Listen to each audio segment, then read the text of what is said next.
Welcome to lunch with the genius, but please continue eating. And actually, some more food is on the way. So if you didn't get enough, just hop right up there and get you some more salad and sandwiches, but they are on the way.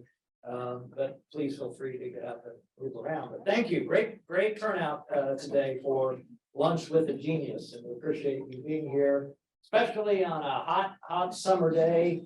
When we make it difficult to get to the alumni center with all the activity going on.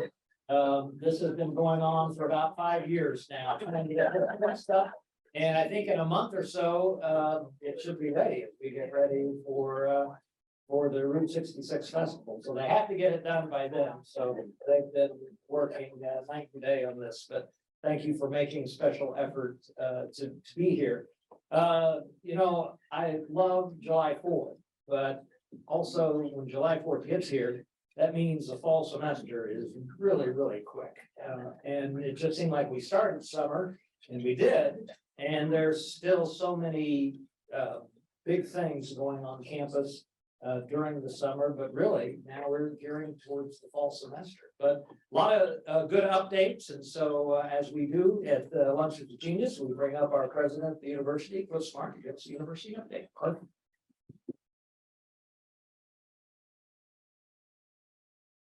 Good, great to be here today. Summer, we are at about the halfway point, aren't we? Yeah. So lots of great activities going on this summer. Sometimes people I know are surprised that we actually work in the summer. But on many weeks, we're actually working harder in the summer than we are during the year. There are a ton of things going on. One of the things going on that we just wrapped up was an alumni trip to France that included a wreath laying ceremony at Normandy, which, you know, over the 4th of July was a particularly moving event. Brent and I were both on that trip with 32 great Maroon Nation members. If you have not gone on an alumni trip, there are all sorts of fun ones on the website that you can connect in. Here we're, you know, things are continue to happen. We're doing orientation for new students, and so I'll be sneaking out a little early today, Julia. I have a 12:45. We're up to SOAR session number 8, and I usually kick those things off welcoming parents and students to campus. Our freshman class this fall looks great. We expect to be up 400 to 500 students over a year ago. There's a lot of excitement about things that are happening on campus, and we're really looking forward to the fall.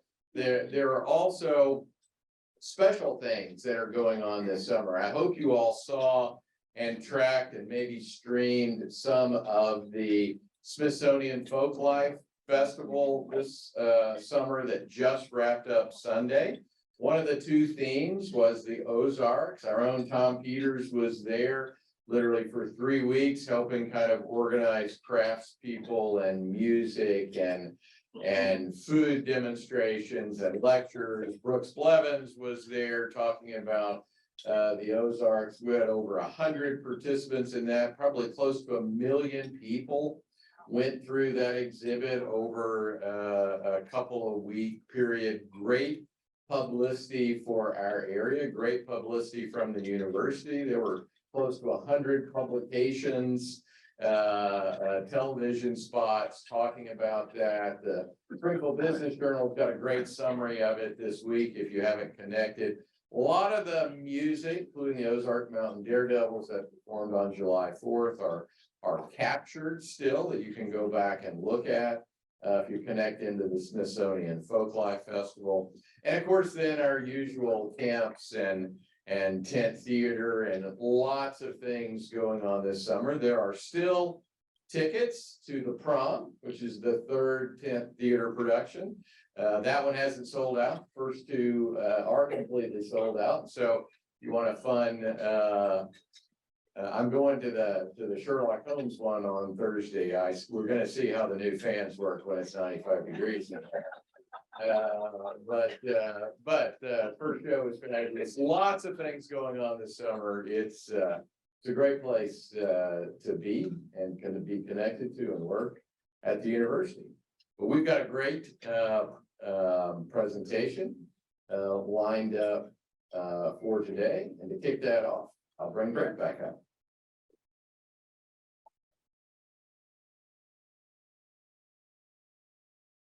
Right, we will bring our genius, come on up here, Dr. Julia Troche. Let's give her a hand. Hot seat right there. So Julia, obviously is here at Missouri State, Director of Undergraduate Studies, teaches history, but specializes on ancient Egypt. You got your PhD in Egyptology, which we don't have here yet in a PhD form. Main interest, Egyptian social history and religion. So this brings lots of questions. But we're going to start off with a very simple one. Just tell us where you were born. This is working, yes, okay. I was born in Long Beach, California, but grew up in San Diego, California. That's what So tell us just about your upbringing there, your family, that type of thing. Yeah, so I have some of my family here. My mom is actually here. So if I tell it wrong, you can correct you. It was awful, no. It was a really fantastic, lovely upbringing. My largely 99% thanks to my mom, 1% thanks to San Diego weather. But we grew up mostly in San Diego. It was my mom, brother, and I for most of the time. My mom and dad divorced when I was 5 or so. My dad lived in San Pedro outside of Los Angeles. But Southern California kind of was my stomping ground, my playgrounds. But yeah, I mean, beautiful San Diego weather, beaches, good Mexican food. I mean, I can't complain. I really, really can't complain until we have this weather. And then it makes it really hard for me to appreciate, weather that's hot or cold. I got a little spoiled growing up in some idyllic settings. But yeah, it was really, my mom is a nurse. So she worked hard. My brother and I worked hard. We were studious nerds, and that's kind of, what got me here. I don't think that's surprising. So here's the basic question. Why you're interested in Egypt? Yeah. Usually I say I'm an Egyptologist and people go, what? Yeah. What's that? And then they go, why?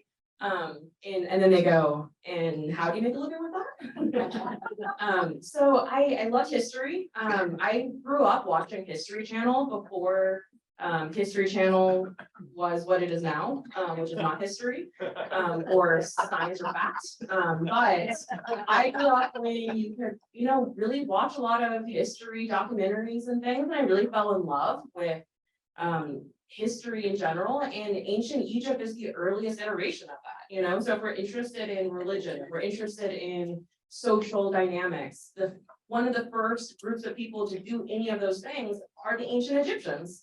And so I thought, instead of studying the Renaissance, why not study the original folks that did it, and that brought me to the ancient world. So how in the world did you get to Missouri State? Yeah, so it was really a perfect sort of constellation lined up, I finished my PhD in 2015, and I didn't have a job because for some reason there weren't just, Egyptology jobs lined up. And you went to UCLA? So I went to UCLA for my undergrad, Okay. And then Brown University for my graduate program. Brown graduate right here. Yes. So I've been a bear my entire life. So I was a UCLA Bruin, I was a Brown bear, and now I'm a Missouri State bear. Yeah. So I've been always a bear. So it's meant to be here. And I graduated and didn't have a job lined up. And luckily somebody who had a job here took a different job. And so I was able to come in as an instructor. I got hired about 2 weeks before classes started in August. And my department head, Kathleen Kennedy, literally went and put down her own money so I could have an apartment, so I could come out here. I moved out like 2 suitcases, and just like showed up, without a car and, had to make my way around and. Have you been to Missouri? I had never been to Missouri. I admit I didn't know where Springfield, Missouri was. I'm not very similar to San Diego. There's similarities. There's this poster house. Yeah, yeah. It's, and so it was definitely a culture shock to some degree, landlocked, there's no ocean, I got a little turned around. Springfield Lake. There is Springfield Lake, and it does rain, so there's water. But, I found as I was just saying, I found my California taco shop, so I found my places here. But really it was, so I started as an instructor. And then I got a job at UCLA as a lecturer, so those are non-permanent teaching positions. And then the job came back here for a tenure track permanent position. And I applied because I really enjoyed, honestly, the public affairs mission really is what spoke to me. I'm very much somebody that, I think we shouldn't be stages on the stage, which is why I keep getting a little awkward being called a genius, but it's, I like the idea of, thinking of us all sort of together in this, and I really love the public affairs mission that was spoke to that to me. And so when I was here as an instructor and I got to see that in action and then the permanent job came up, I jumped on it to come back. So when you were in high school, they didn't have courses on Egypt. So what did you want to do when you were in high school? Was this always like, hey, I've got to do this, or was there other things that you had your interest? No, there definitely were other things. I did love in high school though, I did love ancient history. I just didn't know it was a thing I could study. I didn't realize that was a possibility. But I thought about being a lawyer because everybody was a lawyer. And that's, if you're smart and you don't want to be a doctor, you become a lawyer. Or you know, Yeah, we're gonna be president, which I also. And my mom's a nurse, my dad's a nurse, my brother went into public health, like everybody in my family was a medical professional. And I thought, that's just too easy. I need to do something different, something, like Egyptology, really get me a job. But no, so I thought about medical profession and I don't like broken bones. So I thought, no, not for me. And my mom told me these amazing stories over dinner that I won't repeat right now. Because, as a nurse, you get confronted with things. I'm like, I don't want to do that. And so, and maybe I'm not that warm-hearted. And so I thought about being a lawyer and then I hate paperwork. And then I went to UCLA and I took a class on ancient Egyptian civ, and then I met the person who was teaching Egyptian hieroglyphs, and I said I could do this. And I was going to be a doubling in math and art history, and Egyptian hieroglyphs was the hardest thing I'd ever done. It was the most challenging course I'd taken, and I think that's what really made me fall in love with it. It's actually more sort of math based. You have like variables and formula, and you're trying to sort of formulate, and you're trying to figure out like how they fit together, and it's because it's not spelled out, there's no vowels, there's no spaces between the words, it's almost like cryptography. And so it sort of spoke to both the humanities brain and the math sort of bit tiny little piece of my brain. And I just fell in love with the challenge. So, I asked this question, and I mean it respectfully. So why does it matter? Yeah. Why do we need to talk about Egypt? No, I think that's a good question. I think that's a really important question for anybody who is teaching or studying ancient history of any type. I think it is important for us to learn about, where we all sort of came from in a way, this really is the origin civilization. Who in the room likes some beer? I like some beer. Got several. Yeah, see, origin of beer, ancient Egypt and Mesopotamia, and so, and I think there's something to be said for, my mom and I actually just went to Nathaniel Green Park and we walked on, there's like a little sundial kind of situation out there. And sometimes I get people who come up to me and ask me things like, well, how could the Egyptians have done, this? Because that's impossible. And I'm like, we've just forgotten the knowledge, and I think it's important to not forget the knowledge of the past. Because we can become so reliable on our technology. And I mean, believe me, I love my phone, I love my technology, I'm not a Luddite entirely. But we forget how to do things. And if anybody's ever seen Terminator, that's how the AI takes over, is we forget how to do things on our own. And if anyone's watched a zombie movie, you have to learn these skills to survive. So I think it's just important to sort of retain knowledge of the past, so that way we can continue to grow and progress in the future. I think when we forget the past, we repeat our mistakes, and we sort of remake the wheel all over again when we've had the answers for thousands of years. It's also just really, really cool. Do you specialize in? Yeah. And so tell us about that and how you got to that point, because studying Egypt, that's a big. It's a big Yeah. subject. Yeah, and I do a little bit of history and archaeology and art history, so I dabble in a bit of different things. But religion really sort of spoke to me. It's, on paper, you look at ancient Egypt and you think of the gods with animal heads, or you think of these sort of really the Sphinx or the pyramids, and all that's religion, right? Those are burial practices, those are mortuary practices, those are their gods. And I think I always was just really interested in sort of how the ancient Egyptians viewed their own world. So sort of getting in the mind of the ancient Egyptian. What were their thoughts about the world? How did they see their world? And, why do they think things happen? To me, that sort of got closest to those answers. And the religion in ancient Egypt, there was no separation of church and state, it was very much entangled. And so to understand power and to understand, agency, you have to understand religion. So to me, religion was sort of a nexus, right? Sort of focal point that all these other things I was interested in sort of intersected with. How many times have you been to Egypt? Half a dozen? Wow. 7, 8, something, somewhere in that range.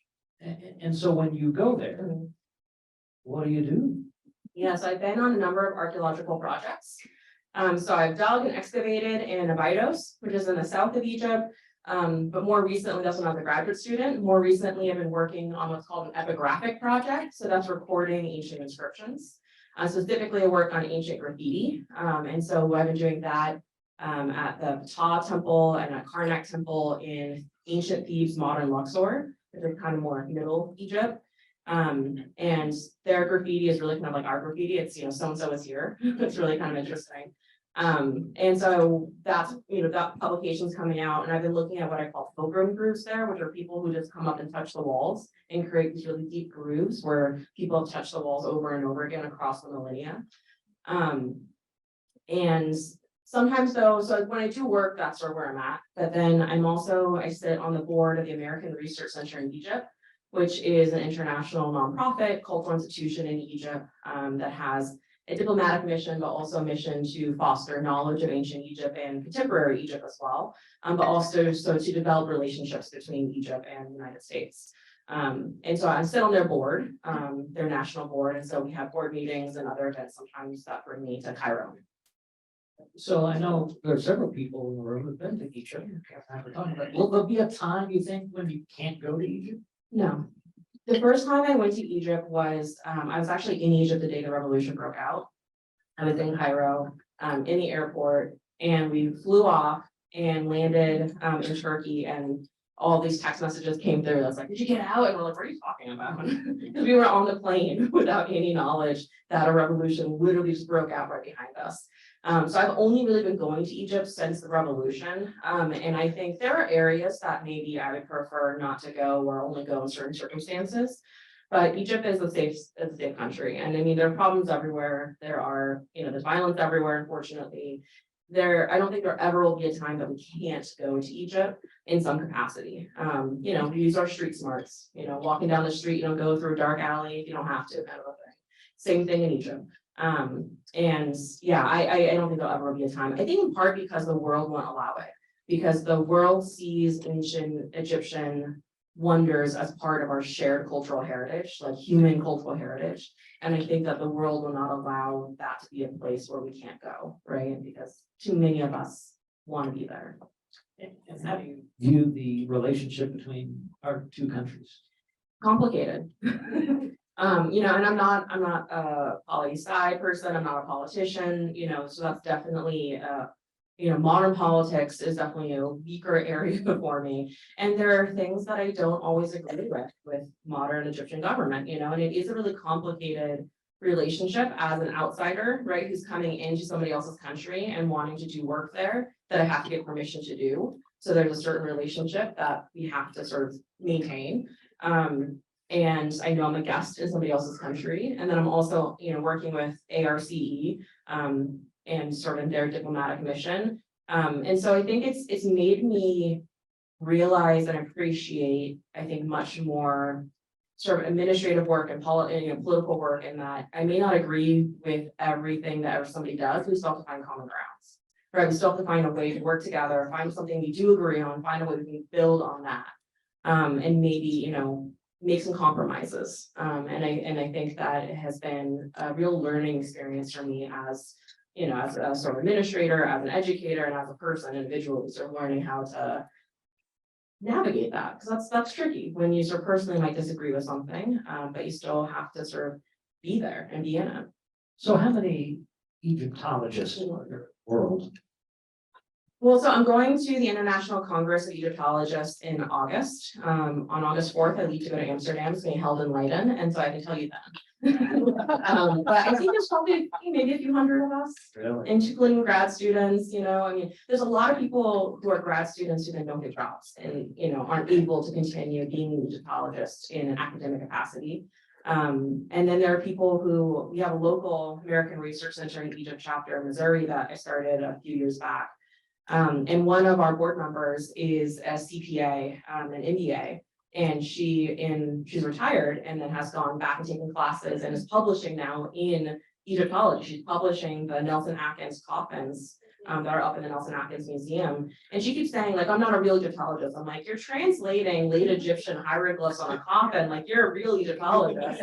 And so people come to Egyptology, early in life and then have to get real jobs, or people have real jobs and then kind of come to it later. So it is kind of a transient field. And the conference is where? In Leiden. So why not in Egypt? So it was in Egypt last Wow. time. So it's every 3 to 4 years, and it was in Egypt last time. Unfortunately, I couldn't go because it was in November, and my department head said I could make a way to make it work, but I would have had to cancel like 3 weeks of class, and that wasn't maybe ideal. And it's expensive, but so it's nice that it's in the summer now that I can kind of go and enjoy that. But every year it's a different city, or every 3 or 4 years it's a different city. So we can get it in Springfield at one point. Oh yeah, for sure. So you've written books. Mhm. Tell us about some of the books you've authored. Yeah, so my first book is based on my dissertation research. So it's called Death, Power, and Apotheosis in Ancient Egypt, the Old and Middle Kingdoms. That's how you know it's an academic book, because it has a colon. And all of that means that I studied people who died and then became deified by their local communities, and became gods and worshipped as gods. And then I look at how the kings, how their power and the relationship of elites with the kings changed when they now have these local dead that they're more close to, who are kind of doing the same thing that the king was doing. And sort of how that sort of contributed to the decline of royal power at the end of the Old Kingdom. The Old Kingdom is the Great Pyramids of Giza, right? And then you have periods of decentralization, and then you have a new Middle Kingdom period of centralization. And so I sort of look at that transition of how power was lost by the king and then regained, and the role of these sort of local elites dead, and how that memory and how that cult was sort of negotiated and manipulated by different, interested parties. So that's really sort of a religious social history. That's kind of how, again, it's technically religion, but it intersects with politics and power and agency and, social capital and all these other things. And then my colleague and husband, Brian Brinkman, Dr. Brinkman and I published, we co-edited a volume, and we each have articles in that recently. Beyond Egypt, something. Relations and Imaginations of the Ancient Past. Thank you. He came up with the title. Really good title. And so we co-edited that volume. And so that was sort of based on a symposium that we held at Missouri State in 2019, I think it was. And we brought together area K-12 teachers and educators, and we had a symposium for Egyptologists in Missouri, because there are like 12 of us, oddly, here in Missouri, but spread throughout, St. Louis and Kansas City and Lawrence and all that good stuff. And sort of in the, Missouri area. And so they came down, we had, Victor Matthews presented at it as well, talking about Exodus, the memory of Exodus. And so we had this great symposium, and then we had a teacher's workshop with those same, experts and area educators to talk about sort of how we teach ancient history. And that was published as part of proceedings that just came out last December. And that included over half the authors were first-time authors. So that's something I'm really proud of. So we worked with students who were undergrads who now are in MA and PhD programs. I mentioned my colleague who is a retired CPA. She published a work in that. Another colleague of mine at a community college in Kansas City has an article in that. So we worked really hard to bring in voices that maybe aren't always heard in other publications. And then Brinkman and I also have another textbook that we have under contract with Rutledge. And then I have a book on the god Ptah under contract with Bloomsbury. So the god Ptah is this creator god that like is one of the most important deities that just no one knows about. And then I'm also working my sabbatical on a reception project, which is looking at Imhotep, which you might have heard of, maybe, right? Famously, he's the mummy in all the mummy movies, but he actually was also deified and worshipped in ancient Egypt as the architect of the first step pyramid. And so I look at how he's received throughout the Greco-Roman era and the Renaissance, and then all the way through to the mummy movies and theme parks. And how sort of ancient Egypt is personified in memes, because I really love theme parks. I just found a way to make my research fit, right? What's your favorite theme park? It's really hard. I mean, honestly, probably Disneyland. Oh, okay. You know, I mean, it's classic, right? I was from San Diego, so went there a lot. When I was at UCLA, we got an annual pass and sometimes we play hooky and just go to Disneyland. So yeah, Disneyland's pretty good. And now Silver Dollar City is also good. There's some really fun roller coasters. We need some more shade there. No pyramids there. And no pyramids. But you got a lot of teaching. Yeah, or I got a few. I got the one I'm sort of most proud of that I got recently is the Foundation Teaching Award, or the Foundation Award for Teaching Excellence. And then I was also associated with that, nominated for the Governor's Award, and was awarded that as well. So I have the Governor's Award. Yeah, that was a really big deal, and really also made me feel appreciated in the state that sort of, you know, wasn't my original home, you know, and I kind of came to. And education and teaching is something that I care a lot about. I love my research, but first and foremost, I wanted to be an educator. And being able to do both is really fantastic, but I was really proud to be able to be recognized, and that way made me really happy. Yeah.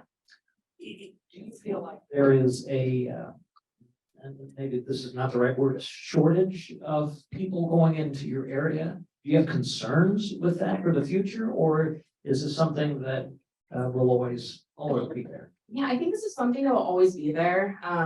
You know, I teach an ancient Egyptian history class and it fills, you know, because it's awesome. It's ancient Egypt. And so I think there always will be people who, if anything, we have too many people in the field and not enough jobs. I am one, so when I was in grad school, there's maybe 6 or 7 people kind of going through around my time, and I think 2 of us have jobs in academia. And so, you know, as much as I always joke to Dr. Kennedy and Dr. Matthews, I'm very grateful to be here. But usually a job like mine would go to a classicist, someone like my husband who teaches ancient Greece and Rome. It's rare that an ancient history job goes to somebody who studies ancient Near East or ancient Egypt. That's just not, you know, usually where it goes. And so I'm very lucky to have this position. I'm very grateful for this position, but it does make it really hard for a lot of people. I mean, most people who have degrees from Brown and Berkeley and Chicago and Yale don't have jobs. So maybe, you know, next time you see somebody applying with a degree in Egyptology, you're like, I'll hire that person. We've got some pictures we want to show of your family, your life. So let's start with the one on the left. Yeah, so this is the one I was really hoping that would be shown to my mom. Yeah. This has to be the 80s. Mom, what year do you think? Like 89 or something, 90, yeah. So that's my dad on the left, my mom, and my brother Ray, my big brother. And that's me with the pigtails. I'm adorable, I know. Oh, yeah, go look at it. Yeah. And that was somewhere in California. And on the right is the most important thing in my life, Phoebe. That is my cat. My one and only tattoo is of Phoebe's name in Greek. And then she is a nerd too. And so she's hanging out next to a pillowcase of the Rosetta Stone. Perfect. Let's go to the next. Tell us about this one. Yeah, so on the right, that's me in Ibis with an shopti or a ushopti. That's a little figurine that I excavated. One of the first sort of objects that I excavated myself, which was really cool. On the left was me up with the Nelson Atkins as part of a public outreach project, asking Egyptologists with some of my colleagues. Very good. Next one. So this is me doing work when I was at Brown in my PhD program. On the right, looking at funerary cones, which are sort of an underappreciated object that I actually, so this is what happened. I got this part wrong in the MA exams. I was asked about funerary cones and I didn't know much about them. So now I'm publishing on them. Because if you don't know something, then you will learn everything about it, right? And then on the left, that is an ibis, a bird, a long necked bird. We have some ancient, or not ancient, but we have some ibis that are related to ancient ibises. I know up in the St. Louis Zoo, and I think some iterations of them are around town sometimes too, but it's a mummy, and we weren't sure if it was actually a mummy of an ibis. It's supposed to be an ibis, but the ancient Egyptians were famous for just like cheating. And so, So how old? How? yeah, oh, so this would be, so this is actually Ptolemaic, so probably dates to around, 400 BCE. Wow. So a couple thousand years. And then I called up the local hospital and I said, hey, are you interested in X-raying or CT scanning an ancient mummy to see what's inside? And they said, yes. And they did it for free, which is wonderful. And what was inside? A mummy. It was it was a proper mummy. And I have some amazing images. If anyone's interested, I can send them around. But we could tell that the neck was broken. So that's how it was killed. They broke the neck. And it still had a nut or something in its digestive tract. Wow. Okay, next one. So this is me in the field. I also worked in Jordan at the site of Petra. And so on the right is me at Petra, digging in very different landscape, which is rock and very tough to get through. So my trench here is much smaller than my trenches in Egypt, which is sand. Normally in Egypt, I dig 10 by 10 meters. Here it's like 1 meter by 1 meter. And then that's Brian and I on the left coming out of the Great Pyramid of Giza. I was really, really excited that Brian was able to go on one trip with me out there and we were able to crawl into the Great Pyramids. How did they build the pyramids? A lot of manpower, a lot of pulleys, a lot of rope systems, a lot of ramps. And that's crazy. Yeah, it's so much work. And then this takes 5 years, right? And so you wonder sometimes how, construction can be done, but if you don't have, if you're okay with half your workforce dying, and people breaking their back and literal back-breaking labor, then you can move kind of quickly on some construction projects. There's been that discussion in France. How could you build those cathedrals? Right? But then how could you build the pyramids? That's just mind blowing. It's mostly full inside, so there's not a lot of chambers inside or anything. There's a burial chamber and that's kind of it. So it's kind of like you just take, sugar cubes and kind of build up with sugar cubes. It's pretty stacked. So it really is just like a game of stacking blocks. That's simple. Big heavy blocks. Yeah. Okay, next one. So this was fantastic. Brian and I were able on the left here to take students on a study abroad trip, and we're really hoping to actually, this was not through Missouri State, this was a company that reached out to us that a colleague of mine normally participated in, and we're hoping to do something similar through Missouri State study abroad. But this was looking at the ancient world through the cities of London and Paris and the remains there, and sort of thinking about who owns the past. And so thinking at, looking at the British Museum and the Eldred marbles that are in the British Museum, do they belong in the British Museum? The Rosetta Stone, does it belong to humanity? Does it belong to England? Does it belong to Egypt? And sort of dealing with those questions. And so here are some of our students. And on the right, at that same symposium that I mentioned before, I had students introduce all of these are all my glyph students. So I had about 8 students who took 3 semesters of Egyptian hieroglyphs, which is pretty incredible. And they introduced speakers. Let's see, I'm second from the right, third in, Belle just finished up her MA in Egyptology at Indiana Bloomington. And second on the left, Charles in green there is doing his PhD at UCLA in Egyptology. Very good. Next one. Oh yes, me and some sports. So on the left is a not great photo, but I had to send a photo of me at the Chiefs games. Because love my Kansas City Chiefs. I do maybe wish the name was something a little bit, but Kansas City football team. And I love my football. I know it's cognitive dissonance. I know there's some problems, but I love football. It is what it is. And so we've only been to some preseason games, but I'm hoping at some point, so that's why we're able to get these really close seats because of preseason. But I'm hoping at some point to get out there for a proper, season game. Love tennis. Brian and I play tennis regularly. I'm not nearly as good as Nina. Nina, who's here, is, professional. So I haven't played her yet because I'm afraid of embarrassing myself. She's really competitive. Yeah, and she's really, really good. And then I do a bunch of races. As I said, I love Disney, so I'm gotten into doing Disney races. So I've done a Disney 10K, and I'm signed up to do 2 more races in January and February for Disney Marathon weekends. And this is the Princess Marathon weekend. Yeah. Okay, so now we're gonna go to a lightning round, whatever comes to your mind, you just tell us. So, travel or stay home? Travel. Yep, that was easy. Sand and water or trees and mountains? Ooh, that's sand and water. Yeah, that was a good, correct answer. Your favorite food? A good California burrito. And do we have them in Springfield? Yes, purple burrito. It's a California taco shop. It's carne asada with fries inside the burrito. No, okay, we'll go there right after this. Yes. Here's another, another easy one, summer or winter? So actually, I like winter probably more. Oh. I know, because it's too hot. Your favorite restaurant, you may have already hit this, favorite restaurant in the area? I mean, purple burrito is pretty fantastic. Yeah, I'll say purple burrito. Let's go local small taco shop. Good. Movies or books? Movies, Watching sports or the arts?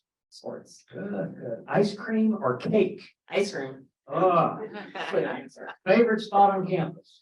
So I really love I forget exactly what it's called, but the faculty staff lounge in the library. It looks out over the fountain, and it's just this really beautiful spot on campus. Right now you have a great view also of construction, so you can just see the demolition happening. There's quiet, it's peaceful, big windows, it's really beautiful. If you're a faculty and staff, don't use that. I mean, maybe don't, because then I can keep using it, but it's a really nice space. Late night or early morning? Definitely late night. I do not believe in early mornings, as Kathleen knows. And what's early to you? Anything before 9. Oh, man, half the day's gone. I can stay up to 2 or 3 a.m. I'm REM sleep at 8 p.m. but that's good. We're gonna bring one of your students. Where's Sam? Sam Wine, come on up here, Sam. And as we do usually at Lunch with the Genius, we bring a graduate or a student just to get some insight into you. Sam's a sophomore, getting a BA in anthropology and history. And Sam, tell us how you got to Missouri State. So I've actually been a bear for a long time.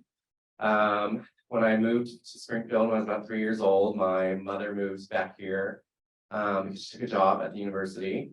So she used to take me onto campus as a single mother. So childcare is expensive. So she would take me onto campus into her office. So I got used to that. And then I actually became even closer to the university. Starting in 4th grade, I decided to go to Greenwood, which is the local K-12 school on campus. So I was really integrated in campus. And then coming out of my senior year, I was actually really split between here and another university. My mother had just taken a job at UMass Boston. And I'd been to Boston a couple of times. I toured UMass. I had a great opportunity there, had a great deal as well.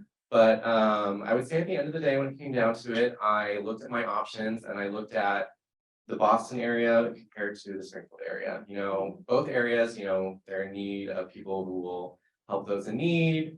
But in terms of Springfield and Boston, there's just a lot more resources in Boston and more people who are willing to do the hard, good work in Boston. So I chose to stay at Missouri State, which is where I would set up a Zoom with Dr. Troche, and I would say, hey, I'm coming to Missouri State. I had actually had Dr. Troche in class once. I'm hoping to have her again in class, but I took a class with her when I was I think my fall semester as a senior. So I was able to take classes while I was still at Greenwood. And I talked to her about, you know, kind of what I wanted to do with history. I always wanted to go into history as a kid. And then I went into Missouri State with a minor in anthropology. Dr. Kennedy had warned me to avoid a certain professor because he would convince me to double major. Dr. Troche is unfortunately not in this room, but very quickly, Dr. Troche convinced me to double major in history. He is online, however. So yes, that is how I ended up becoming a double major. So, you have an interest in Egypt as well? To be determined. To be determined. To be determined. It's really too early for me to pick an area in history. I've taken a few history classes at the university so far, and I've been in love with all of them. I'm very excited for this semester as well, but I'm really just still exploring. So what is it about Julia's class? What is it that that really inspires you? So I don't know. It was actually my first college class that I took in person. Actually, no, that's a lie. It was not it was my second college class that I took in person. And I was starting to become more engaged. I'd always been really engaged with class, but going to college classes as a high schooler was kind of daunting. My first class that I took at university, I was engaged, and I would always try and, you know, get to know my classmates and my professor, but I was still kind of holding myself back. Dr. Troche had a really open environment in her classroom. I really learned a lot in that class. It was definitely a struggle to try and balance going to college classes and finishing up my senior year. She was very busy at the time, but she was always very understanding. I loved her lectures. What is it about? Sorry to interrupt, but what is it about history that just that's cool? I think, I mean, growing up, I would say how much I loved history. My classmates would go, like, gross, why? You know, I just love learning about the past. There's so much that can be learned about the past today, and there's so much happening in the world today. And Dr. Troche kind of talked about it earlier. And there's so much that we can learn from the past, and it's easy to get caught up and swept up in all the stuff happening today. It's a crazy world out there. So yeah, just understanding your past, kind of like what Dr. Troche was saying. Very good. Well, I know we have some people online. We have about 30 or so people online, but let's ask questions if you don't mind. What questions would you have, Dr. Troche? Do you think, like, in your experience and all the research that you've done, you do see a lot of similarities between modern day and, like, especially when it comes to, like, maybe religion, foundation, how people work together in terms, do you think there's a lot of similarities in that? Yeah, thank you, Shai. It's absolutely, right? So it's one of those things where I'm not trying to be too anachronistic. Obviously, the past is different from the present, and obviously people are different in many important ways, but humans are still fundamentally humans. And some of the motivations that the ancients have, we have, you know, and the way people interact with each other, you know, socialization, you know, desire for power, desire to be remembered, right? Is really, so I actually have a quote from Macklemore in my book. That kind of goes, you know, they say there's 2 times in which you die. I'm butchering the actual lyric. The first time is when they put you in the grave, and the second time is the last time somebody says your name. And there is this idea still today, and that's something that ancient Egyptians would 100% have agreed with, that you sort of need to be remembered. And so there's a lot of the same sentiment when it comes to mortuary culture, remembering our ancestors, you know, respecting our ancestors, feasting with our ancestors. There's very sort of Didos Muertos, there's festivals that are very similar to that. And so absolutely, yeah, there's a lot of similarities for sure. Good question. Another question? Yes. Oh, me? Okay. What is your dream class? If you could teach any, just money's no object, time, space, what would you teach, Julia? That's such a good question. Thank you. That's a hard question. I mean, honestly, the study abroad course that Dr. Brinkman and I are working on is kind of a dream.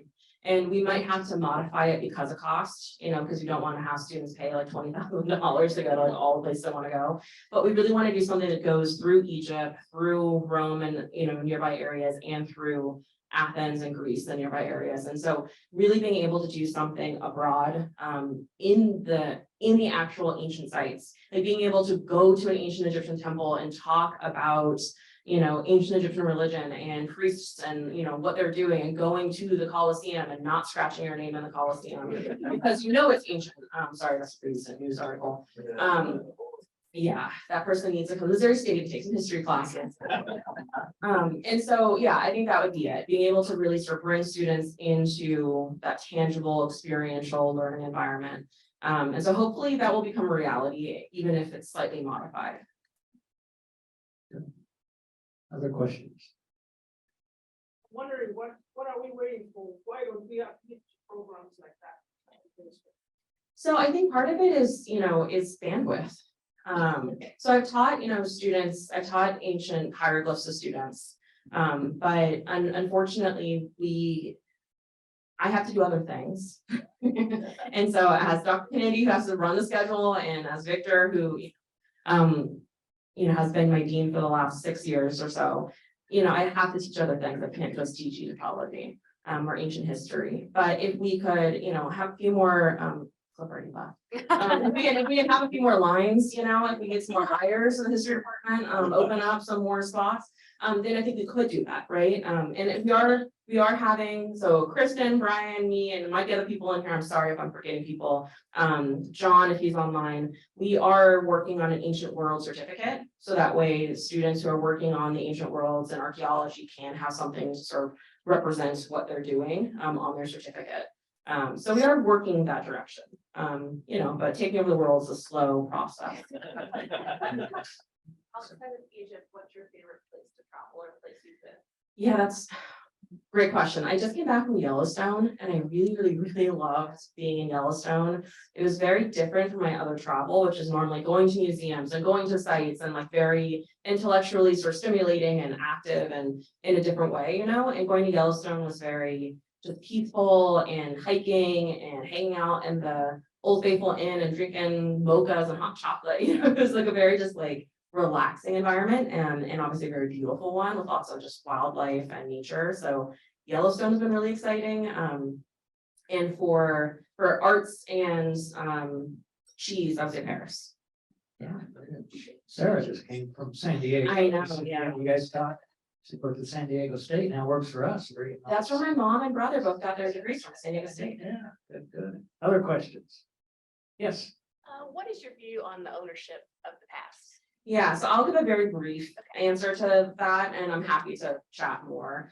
Who owns the past kind of is the question. And in part, legally, if we're talking about sites in Egypt, Egypt owns those sites, right? And it's on their land, it's their government, their lands that they're controlling and owning, and that's really who it belongs to. I think there are some artifacts or ideas that sort of go beyond that, right? To sort of fall under this idea of like sort of human shared heritage and past. My problem with that is sometimes that sentiment is used to erase indigenous voices and used to erase voices that are otherwise sort of undermined. So, Egypt is, has had a long colonial history with a lot of countries going into Egypt or taking their culture out or taking their history out, to the Louvre, to the British Museum, and to St. Louis and Kansas City.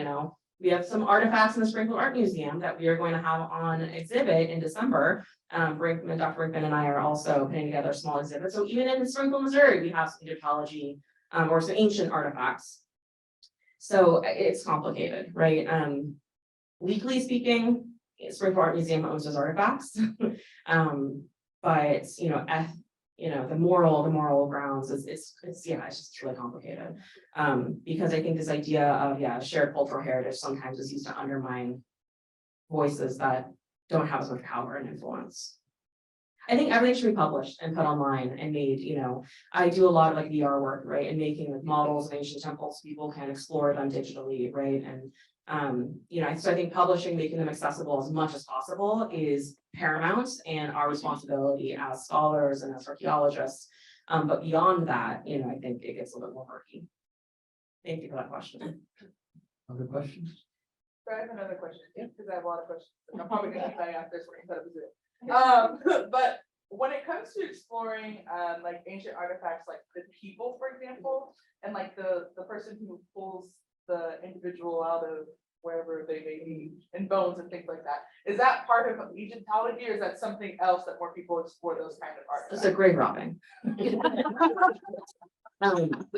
Yeah, so I mean, so early Egyptology was a grave robbing. I mean, 100%, right? Early Egyptology, Garston, we're talking like the, late 1800s, early 1900s. People, University of Chicago or the British Museum would send people out to rob graves and take the gold and fancy shiny things out for the museum. I mean, that was part of the sort of colonial legacy. Now we don't do that anymore. That is frowned upon. And so I have excavated human remains and mummified human remains as an archaeologist in Egypt. I dug in a cemetery, so it was in Abydos, so there were definitely human remains. And that definitely then becomes much more complicated. Now, most of my Egyptian colleagues on display of those remains, most of my Egyptian colleagues say we want to keep the ancient Egyptian mummified remains on display in most museums because it gets people excited about ancient Egypt and it gets them, they learn a lot about it, and it's sort of an entry point for, financial support, projects, tourism, of all these things. But then there's a lot of people who are museum professionals who say, no, but this is, we're disconnecting human remains from their interment, and, and this is morally wrong. And so there's a lot of there's a lot of complicated big picture issues there as well.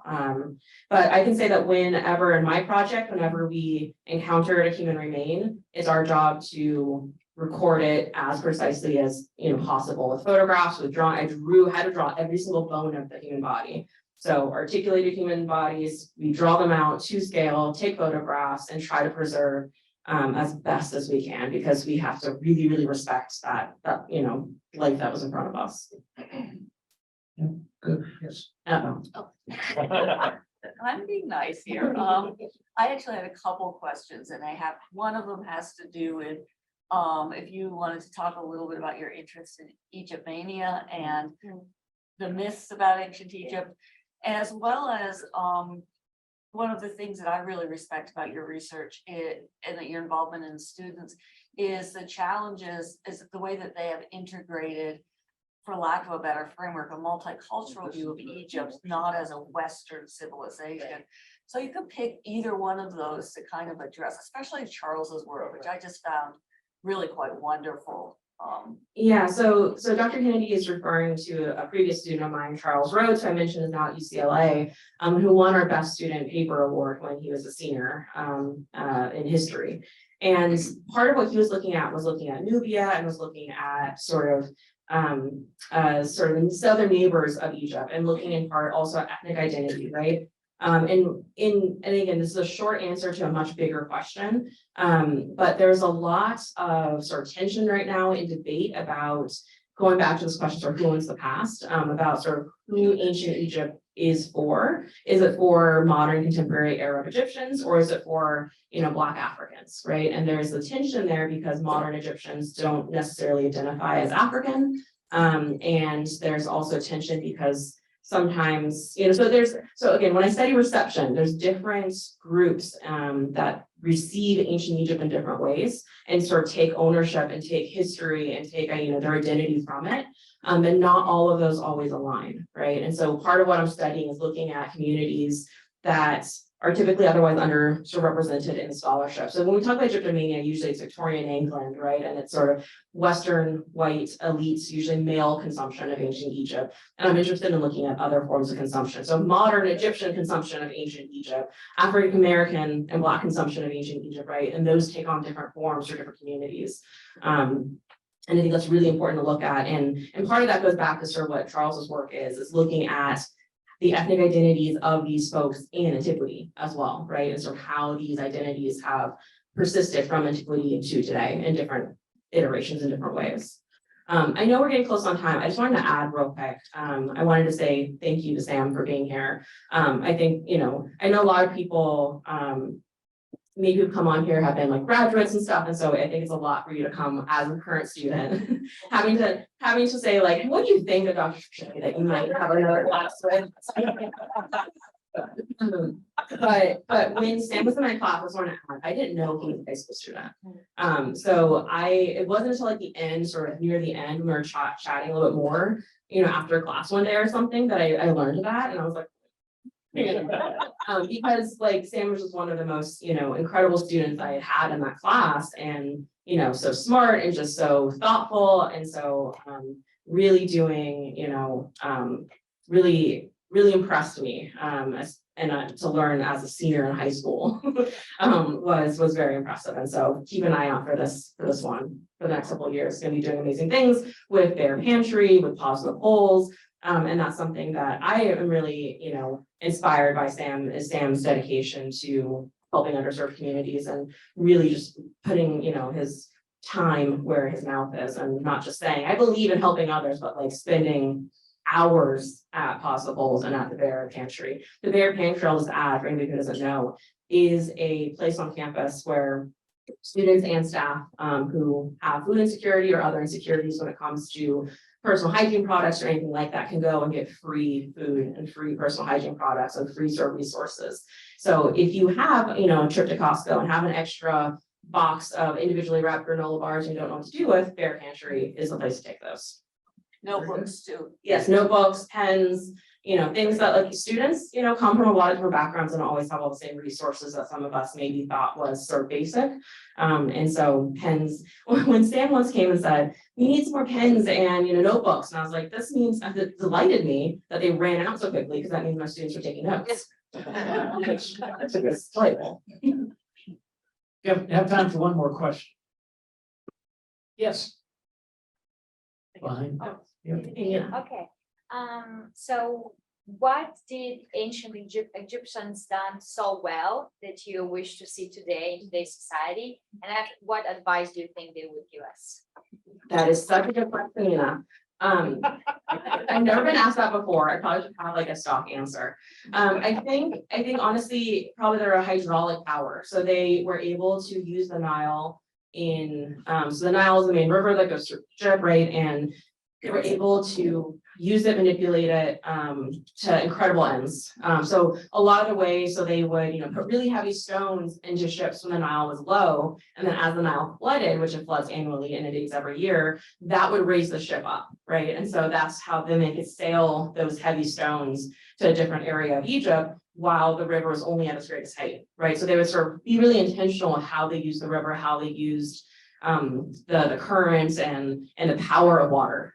So I think but they were also able to do it in a way that kept the water. Actually, I was gonna say they kept it unpolluted, but it was still kind of polluted in antiquity. They would recommend pregnant women when they weren't feeling well to drink beer, because it was probably low ABV and was probably cleaner than the Nile water. So they polluted the Nile. So maybe not that part, but the harnessing the power of water. And I think they would recommend to us, the piece of advice they would give to us is to, I think, just appreciate the world around us. They didn't have electricity. And so they knew every sort of stage of the stars, of the moon, of, the world around them was something that was very much part of their religion and the worldview. And they had a really close sort of connection to nature, and an appreciation and a respect for the sort of audacity of nature. And I think we could sort of take a little piece of that advice to respect nature a little bit more, maybe. Very good. Sam, thank you for being here, and we know you have a bright future, and so. Julia Troche, we want to thank you for being our Missouri State genius, but you represent our institution very well throughout the world, and so we appreciate you being here.